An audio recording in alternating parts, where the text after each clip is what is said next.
Karen shoved my disabled daughter. She had no clue I work in Homeland Security Ops. Part 1, I've been in hostage standoffs. I've kicked in doors with cartel leaders behind them. I've done advanced security for presidential visits in unstable regions. But nothing prepared me for what Karen did to my daughter. My name is Isaac Rios. I work for Homeland Security specifically with ICE Tactical Response, embedded in high-risk extractions and intelligence ops. I've been on the front line of some of the most volatile moments this country's never heard about. But none of those missions made me tremble like watching my 10-year-old daughter, Leah, hit the pavement in her Sunday dress because a woman named Karen decided her wheelchair was a hazard to neighborhood aesthetics. We moved to Crestmont Bluffs 2 months ago. Quiet streets, big yards, the kind of place where kids still play with sidewalk chalk and neighbors wave even if they don't know you. I wasn't looking for conflict, just a fresh start. Leah was born with osteogenesis imperfecta, brittle bone disease.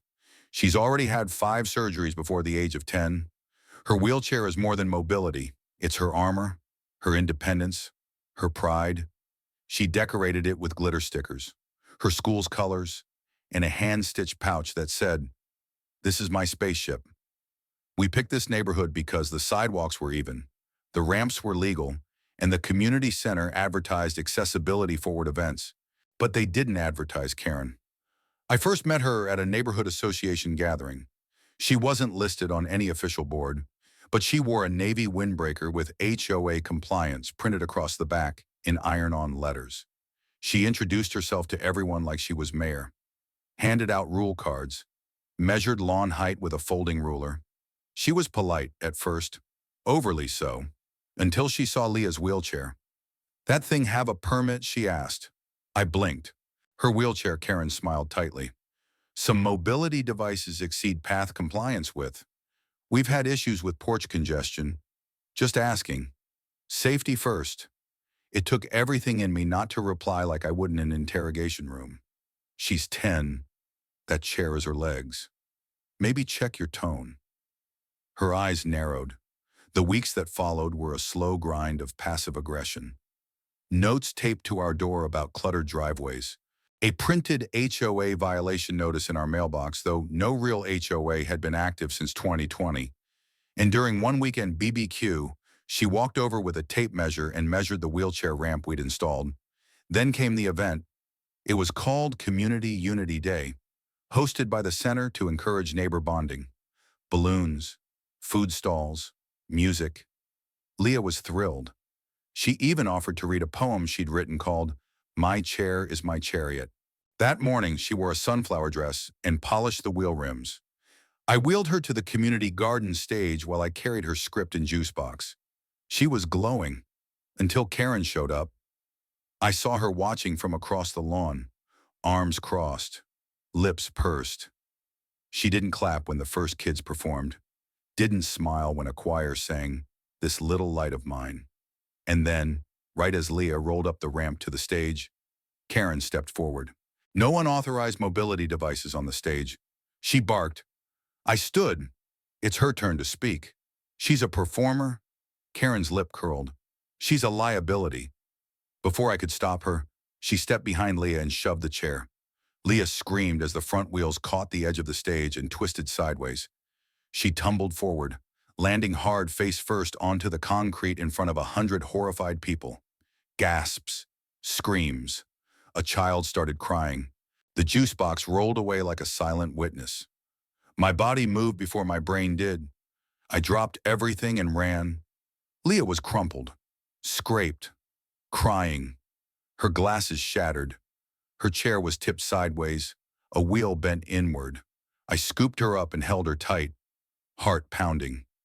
Behind me, I heard murmurs. Someone filmed it. Someone else was already dialing 911. Karen stood frozen, arms folded, defensive. "She overbalanced," she said flatly. "It wasn't intentional." That's when my badge slipped from my inside coat pocket. The gold gleamed in the sunlight. Karen saw it and blanched. "You," she whispered. "What agency are you with?" I looked her dead in the eyes. "Homeland Security." And then, with all the fury of a father and an agent combined, I said, "You just declared war on the wrong man." Part 2. They say every war has a first shot. Karen's shove was hers. But what she didn't know was that mine had been locked and loaded for years. After the paramedics wheeled Leah into the ambulance, her elbow fractured, lips split, and the glitter stickers on her wheelchair scraped raw, I stayed back. Not because I wanted to, but because I needed to. Homeland Security teaches you to think beyond the immediate incident, to ask not just what happened, but why.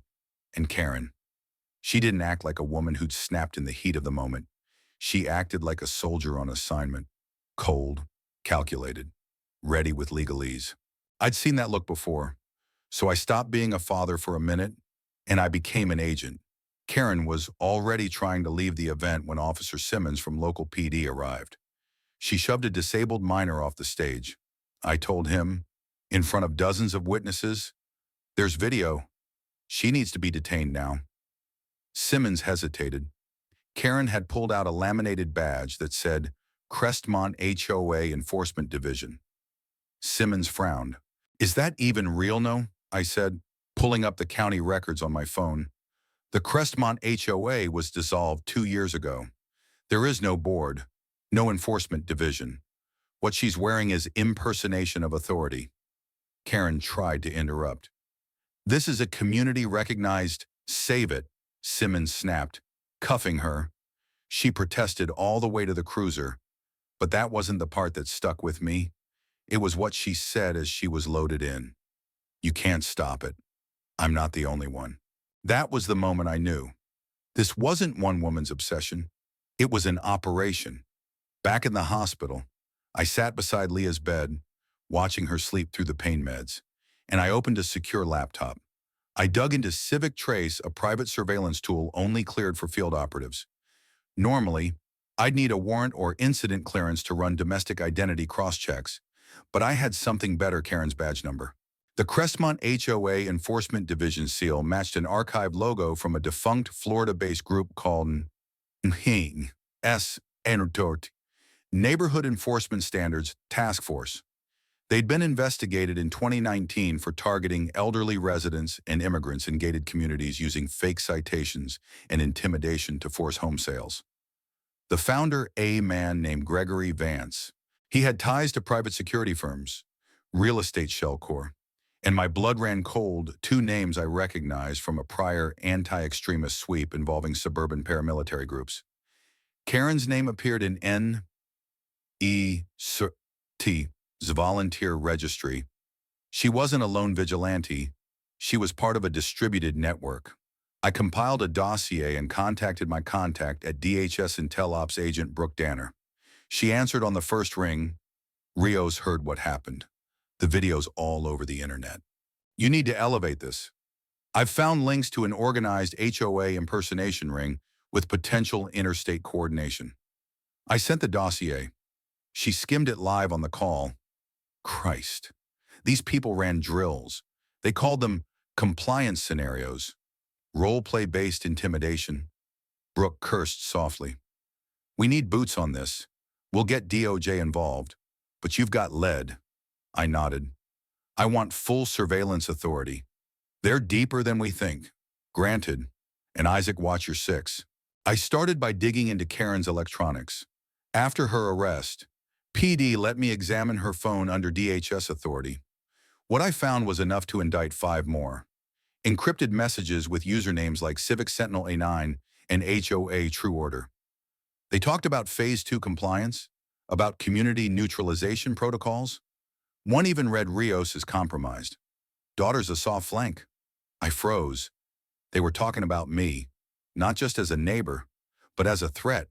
And Leah, they saw her as a weakness to exploit. This was more than harassment. It was targeted destabilization. That night, I sat in the dark beside my daughter's bed, watching her chest rise and fall. I promised her silently, "You are never going to be used again. You are not anyone's leverage, and I'm going to tear their whole operation apart over the next 72 hours. We ran a sting. Using Karen's phone, we continued messaging the group as HOA Queen. We learned about a meetup happening at a residential zoning strategy session in a neighboring town. Code for indoctrination. I showed up with Agent Brooke Danner, posing as a couple interested in reclaiming property values. We were greeted by a man in a tailored Navy suit with a fake HOA badge. "Welcome," he said. "Let's talk about restoring neighborhood standards." Inside were about 20 others. Some had printed flyers. Others wore vests. It was like a political rally meets a cult meeting. They used phrases like neighborhood harmony enforcement, non-traditional occupancy displacement, visual deterrent management. They had charts showing how wheelchair ramps decrease aesthetic cohesion. My blood boiled. They weren't just pretending to be authority. They were trying to be law, and they'd weaponized accessibility, disability, and racial bias to do it. We planted mics, traced cars, and identified the ringleaders. At the center was Gregory Vance, now operating under a consultancy shell called HomeGuard Civic Solutions, contracted by over 40 inactive HOA communities nationwide. They offered HOA revitalization kits to residents who felt unsafe or overrun by inconsistency. Translation, paranoia, and prejudice. They built fear, sold the solution, and weaponized people like Karen as their frontline enforcers. We moved fast. Within 1 week, coordinated arrests were made in 5 states, 32 enforcers detained, 7 shell companies frozen, 3 federal indictments issued. Karen was offered a reduced sentence in exchange for full testimony. She crumbled, sobbing. She told us everything. They said people like Leah were sympathy traps, that parents like you weaken neighborhoods. They said ramps and flags and bilingual signs were part of a cultural decay. She paused, trembling. I didn't know what I was becoming. I stared at her. Yes, you did. You just didn't care until the badge showed up. The public backlash was swift. The video of Leah's fall hit 11 million views. But the real story, the network, the lies, the weaponized fake HOA justice hit even harder. Families from around the country came forward. Veterans, parents of disabled kids, renters of color, immigrants. All of them had stories of intimidation, of threats, of lies. We weren't the only ones, but now we were the last. Part 3. Justice doesn't always come in the form of handcuffs. Sometimes it starts with a file folder and ends with a movement. After the arrests, the interrogations, and the viral firestorm, the machine that had pushed my daughter off a stage figuratively and literally still had gears turning. The civic enforcement network, though exposed, wasn't gone. It was splintering, and splinters are dangerous. They go deeper, fester in silence. So we didn't just wait for more to surface. We dug them out one by one. With DHS clearance and DOJ coordination, I was appointed to lead Operation Neighborwatch, a joint initiative aimed at dismantling private enforcement groups operating under false HOA or community preservation identities. It started with the data we seized from Karen and Gregory Vance. The files gave us access to 43 neighborhoods labeled as active acquisition zones. These weren't just random communities. They were carefully selected. 72% had high populations of disabled residents. 64% had large immigrant or bilingual households.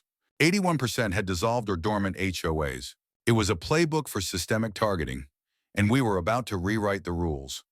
Our first mission took us to Cottonfield Crossings, a suburb in Northern Virginia. On paper, it looked like a standard middle-class neighborhood, but it wasn't. The moment we drove in, I saw familiar signs, uniform lawn ornaments, identical exterior paint, and small Civic Unity Zone stickers on mailboxes. Fake HOA branding again. We made contact with a family who had filed a silent complaint through a civil rights hotline.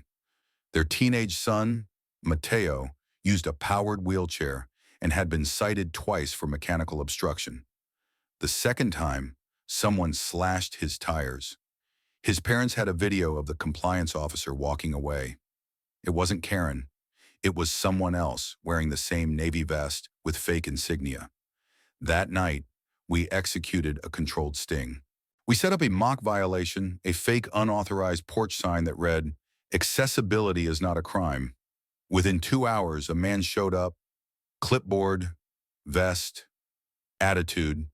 He knocked, took pictures, and left a printed warning notice threatening lean action. What he didn't know was that every angle was recorded. 10 minutes later, he met with two others in an unmarked van parked at the end of the street. They exchanged folders, cash. We moved in. 3 arrests, 1 confession. The group had been trained via a virtual course hosted by Civic Watch Solutions, a property improvement consultant firm based in Kansas. The more we pulled, the wider it got. This wasn't just a rogue faction. It was a business model. Back at DHS HQ, I debriefed with Agent Danner and senior officials. We're not just looking at property violations. I told them, this is social cleansing dressed up in bureaucratic language. They're picking off anyone they think doesn't fit disabled, foreign-born, low-income, and they're using fake laws to do it. It hit hard. One official, a veteran whose niece was autistic, stood up and said, "Make this personal. Let's burn them to the ground." And so we did. We launched Operation Clean Zone in 10 states simultaneously, froze 13 shell companies, served 112 cease and desist orders, filed 49 criminal indictments under the Civil Rights Act, Americans with Disabilities Act, and federal fraud statutes. At the center of each fraudulent compliance officers, often recruited through coded Facebook groups and alt forums. We didn't stop there. We built a national registry of HOA impersonators, allowing any citizen to report false citations, harassment, or neighborhood-based threats under the guise of community rules. We also created the RAMP Act Restoration Against Manufactured Penalties, designed to fund legal defense for families targeted by fake HOA enforcement, particularly disabled and immigrant households. It passed through Congress with bipartisan support in just 5 weeks. Because by now, everyone had seen the footage. Everyone had seen Leah fall. Leah became the symbol of the fight. She gave an interview on Good Morning America, her arm still healing, but her voice unwavering. They tried to push me down so I wouldn't speak, but I'm still here, and I'm louder. That clip aired globally. We got emails from Poland, Brazil, South Korea. One said we showed your daughter's speech at our Disability Rights March in Seoul. She gave us hope. I wept when I read that. I'm Homeland Security. I've protected entire cities during national threats. But this was the first time I felt like I'd protected humanity. Then came the lawsuits. Dozens. Families that had been evicted, fined, or targeted through Karen's network now had ammunition and support. A civil suit filed by Leah's pediatric therapist became the first to win damages, $750,000 in restitution, plus a public apology from the Civic Watch Board. The statement read, "We failed to vet the conduct and outcomes of our property compliance program. We apologize to the families harmed and to Leah Rios, but the apology came too late for many, so we didn't stop. We launched Healing Zone's community repair programs funded by the seized Civic Line assets. We restored damaged wheelchair ramps, rebuilt homes lost to fraud, and even helped organize a new coalition of HOA watchdogs trained in ethics, disability law, and multicultural rights. One of our proudest moments was rebuilding the Crestmont Community Stage, the very place Karen shoved Leah. We renamed it the Leah Rios Platform, a place for every voice, every child, every chair. She cut the ribbon herself. This time, when she rolled up the ramp, the crowd stood for her. That night, sitting on our back porch, Leah asked me, "Is it over now?" I thought for a long time. Then I said, "For you, it is. For others, we keep fighting." She leaned on me and whispered, "Then teach me how." Part 4. They say justice is a scale. I used to believe that. But after what I've witnessed, after seeing my daughter pushed to the pavement for simply being in a wheelchair, after uncovering a fake legal web built on carefully phrased lies, I realized justice isn't just balance, it's action. After dozens of arrests and the nationwide Clean Zone operation, the public outcry moved from rage to demand. Who was behind all of this? Who funded, protected, and legitimized it? All signs pointed to one place: Glenstone Strategies, a lobbying firm based in Washington, D. that marketed itself as a neighborhood development consultancy. On paper, Glenstone helped with zoning and planning, but whistleblower files from a former employee revealed the truth. They financed groups like Civic Watch and NEES, Naikidiwaturi. They wrote model compliance codes used by over 80 fake HOA groups. They lobbied local lawmakers to keep legal loopholes open for property seizure without court orders. At the top, Marshall Creighton, a disgraced real estate attorney who rebranded himself as a community strategist, hiding behind charitable foundations and neighborhood outreach programs. With full authorization from the DOJ and support from the Civil Rights Commission, Agent Danner and I launched Operation Iron Lotus, a high-level plan to expose and dismantle the political real estate web behind hundreds of families suffering. We had 3 goals: freeze Glenstone's assets, indict Marshall Creighton under federal RICO statutes, declassify internal documents for public release. The first strike was reputational. We dropped an investigative report the night before Glenstone's keynote appearance at a national urban planning conference. The headline shook the nation, weaponizing disability for property takeovers. Glenstone's shadow network exposed. Leah appeared in the opening segment, seated in her new wheelchair, quietly recounting the day Karen pushed her off the stage. She only said one sentence. They didn't just want to take homes. They wanted to take space away from people like me. The press exploded. Donors pulled out. 3 senators who had contracted with Glenstone withdrew and agreed to testify. Creighton panicked. He called a press conference, denying all wrongdoing, claiming a smear campaign by extremist voices. But hours later, an internal audio recording leaked. In it, Creighton said, "We don't need to touch them. Just make them feel unwelcome. A flag, a wheelchair, a cookout without a permit. Sweep it all away." America heard that, and it remembered Leah's fall. We had enough for a federal warrant. When Creighton was cuffed outside his Georgetown condo, survivors across the country felt vindicated. He was charged with conspiracy to defraud the public, civil rights violations under ADA and FHA, funding illegal organizations aimed at property acquisition through coercion, most damning accessory to the intentional harm of a disabled minor, through organizations he sponsored where Karen was just one enforcer. His trial made national headlines. Leah was invited as an honorary witness, not to be cross-examined, but to speak. She said, "Clearly I used to think adults always knew right from wrong. But after I got pushed off a stage, I learned that some adults choose wrong. So I will always stand up even if I have to sit." The courtroom stood and applauded.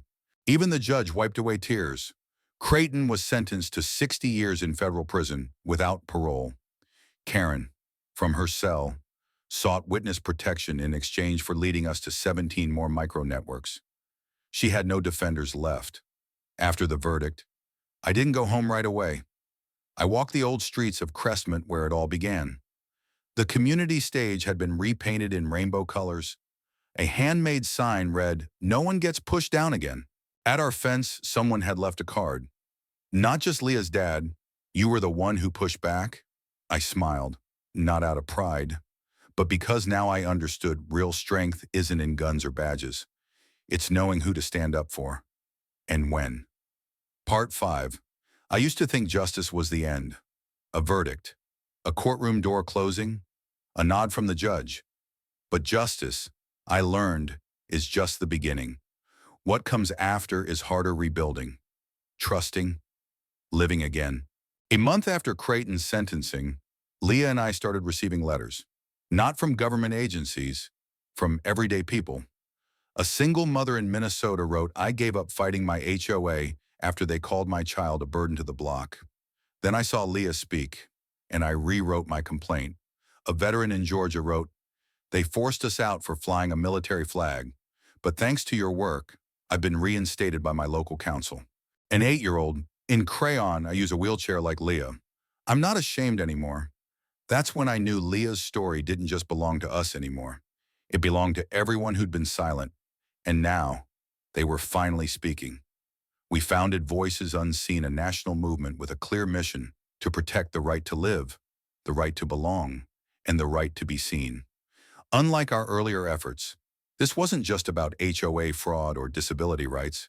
It became a cross-cutting campaign that included legal aid for coercion victims, neighborhood redesign consultations for inclusive living, empowerment training for parents, veterans, immigrants, and disabled communities. A scholarship fund named the Leah Fund for kids bullied over how they move, look, or sound. Leah became the movement's face, and quickly. It's hard. She was invited to speak at the United Nations during the Global Disability Summit. In front of delegates from 70 countries, Leah said, "I didn't choose to be born into a fragile body, but I can choose to rise after I fall, and if I can do that, maybe others will too." They gave her a standing ovation, from Tokyo to Toronto. Her message resonated. Back home, Crestmont changed too. The community elected a new People's Council not based on rules, but on relationships. Every month, neighbors hosted a share day to gather, plant, and talk, not about paint colors or porch lights, but about how everyone was doing. Karen never returned, and no one missed her, because we didn't need the villain to appreciate our strength. Congress passed the National HOA Transparency and Accessibility Act, mandating all HOAs must register with proof of democratic structure and inclusion. All penalties involving disabled, immigrant, or veteran residents require external legal review. Formation of a Community Rights Commission, with Leah appointed as its youngest ever member. On the next July 4th, Leah was invited to speak at the national celebration. As she rolled onto the stage, fireworks booming behind her, the applause lasted for nearly 2 full minutes. The President of the United States leaned down and said, "You reminded America that justice isn't a courtroom thing, it's a heart thing." Leah smiled and replied, "I just want every stage to have a ramp." We kept Leah's old chair, scratched, dented, still stained with the fall from that awful day.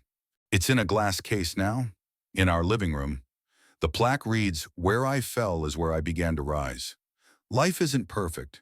Bigotry still exists. Fake HOAs pop up elsewhere. There will always be people who prefer sameness to kindness. But now, they know there will always be someone who pushes back. And when they push someone down, thousands will rise. My name is Isaac Rios. I'm not just a federal agent. I'm Leah's father, and I've watched the world change because one little girl refused to stay silent. Ain't Serena, they're the end.